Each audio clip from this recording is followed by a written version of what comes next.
If some part of the horn of an animal is broken, so slaughtering will be permissible. But if the impact of breaking horn reaches the brain, it means it makes a hole in the horn of brain, so slaughtering won't be permissible.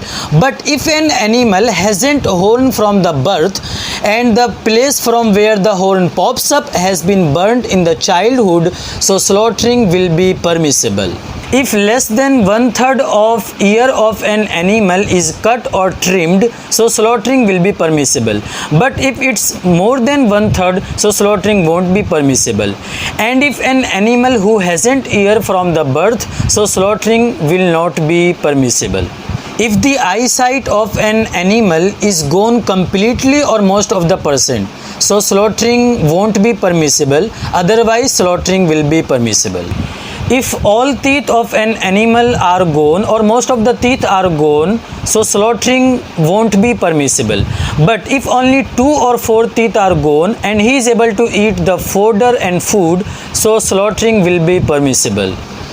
If a tongue of an animal is cut, even he is not able to eat the food and fodder, so slaughtering won't be permissible. If less than 1/3 of a tail of an animal is cut, so slaughtering will be permissible. But if it's more than 1/3, so slaughtering won't be permissible.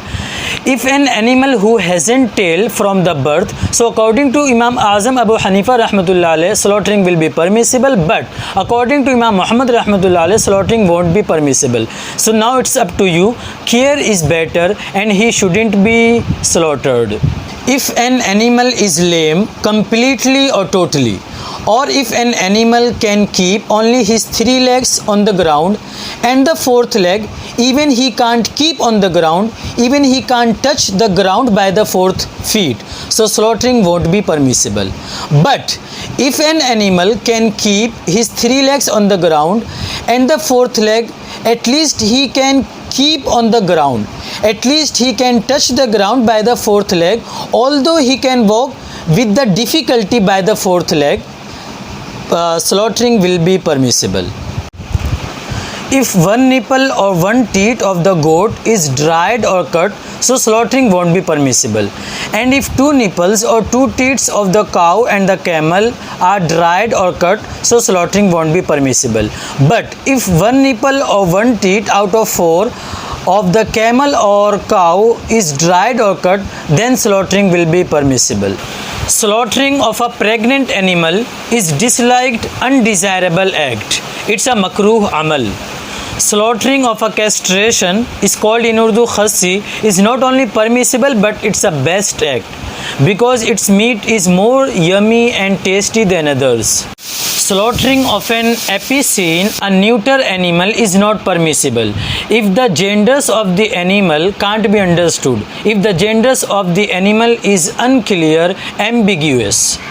Slaughtering won't be permissible if an animal eats only the dirt, and slaughtering also won't be permissible if an animal is completely wild. If the animal was fine when the owner bought it, but later on it became faulty, so if the owner is rich, so he has to buy again and slaughter on the day of Eid. But if the owner is poor, so he does not need to buy again because of the helplessness.